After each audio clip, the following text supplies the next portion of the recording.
Shalom, pagi ini sekali lagi kita bertemu untuk merenungkan firman Tuhan dari Lukas pasal 5 ayat 8 hingga 11 saya bacakan. Ketika Simon Petrus melihat hal itu, ia pun tersungkur di depan Yesus dan berkata, "Tuhan, pergilah daripadaku karena aku ini seorang berdosa." Sebab ia dan semua orang yang bersama-sama dengan dia takjub oleh karena banyaknya ikan yang mereka tangkap. Demikian juga Yakobus dan Yohanes, anak-anak Zebedeus yang menjadi teman Simon. Kata Yesus kepada Simon, "Jangan takut.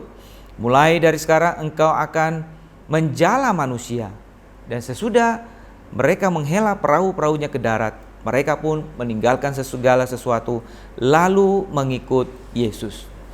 Nah, saudara, pada bagian ini Injil Lukas mencatat satu mujizat yang besar yang menunjukkan kepada murid-muridnya siapa jati diri Yesus yang sebenarnya. Murid-murid mulai menyadari siapa guru mereka sebenarnya karena peristiwa mujizat yang Tuhan Yesus baru saja lakukan. Nah, saudara, pada saat itu Tuhan Yesus baru saja selesai mengajar dan berkhotbah, dan kemudian ia naik ke atas perahu Petrus. Lalu ia berkata kepada Petrus, "Petrus, tebarkanlah kembali jalamu ke tepi dari perahu mereka." Nah, saudara, Petrus baru saja pergi menjala ikan. Dan sebagai seorang nelayan yang berpengalaman, dia tidak mendapat apa-apa dari hasil tangkapannya yang barusan dia lakukan. Kenapa? Karena Petrus tahu saat itu rupanya tidak ada ikan. Dan bukan saatnya, bukan momennya untuk mendapat ikan yang banyak pada saat itu. Tetapi karena guru mereka, yaitu Yesus, yang meminta mereka untuk melemparkan kembali jala mereka, maka sekedar untuk tidak mengecewakan hati guru mereka, maka Petrus pun kembali melemparkan jala itu. Tapi di luar dugaan Petrus dan murid-murid yang lain, para nelayan yang lain, ternyata mereka menangkap ikan dalam jumlah yang sangat banyak. Begitu banyaknya sampai perahu itu hampir tenggelam, dan sehingga mereka minta bantuan dari perahu-perahu yang lain untuk menolong membawa ikan itu sampai ke darat. Nah, saudara, ketika Petrus melihat bahwa mereka bisa menangkap ikan yang begitu banyak karena perintah Yesus, maka sadarlah Petrus, ini bukan kebetulan, tapi ini merupakan satu pernyataan kuasa Tuhan yang dinyatakan oleh Yesus dalam peristiwa mujizat ini. Sehingga Petrus pun berespon dengan berkata, "Tuhan, aku ini manusia berdosa, pergilah daripadaku." Saudara, orang yang menyadari tentang Tuhan akan segera melihat dirinya dan menyadari keberdosaannya, sehingga dia merasa tidak layak.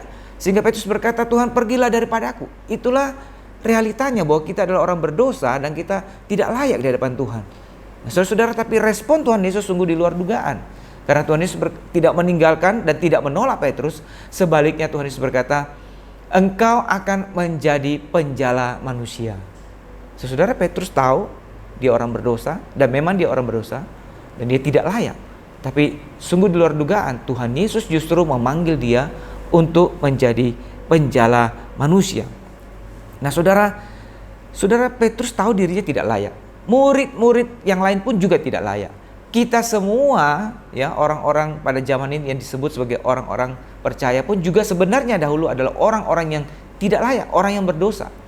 Tapi sungguh adalah anugerah Tuhan ketika dia memanggil Petrus dan murid-muridnya untuk menjadi penjala manusia. Sesuatu yang mereka tidak layak terima, tapi dikaruniakan, dianugerahkan kepada mereka. Inilah sebuah hak istimewa. Sesuatu yang sebenarnya dia tidak layak terima, yang kita tidak layak terima, tapi diberikan kepada kita. Saudara, kita melihat bahwa melayani Tuhan itu adalah satu hak istimewa. Bukan karena kita mampu, bukan karena kita pandai. Juga bukan karena Tuhan tidak berdaya dan membutuhkan bantuan kita, bukan. Tapi karena Tuhan mau melibatkan kita, supaya kita mendapat bahagian di dalam sukacita Tuhan ketika kita melayani Dia. Nah, saudara, karena itu mari kita melayani dengan segenap hati, dengan sungguh hati, dengan sukacita. Karena ini adalah hak istimewa yang kita tahu kita tidak layak terima, tapi Tuhan karuniakan kepada kita, supaya kita boleh mendapat bahagian dalam sukacita Tuhan ketika kita melayani bersama dengan Tuhan. Kiranya Tuhan memberkati kita. Amin.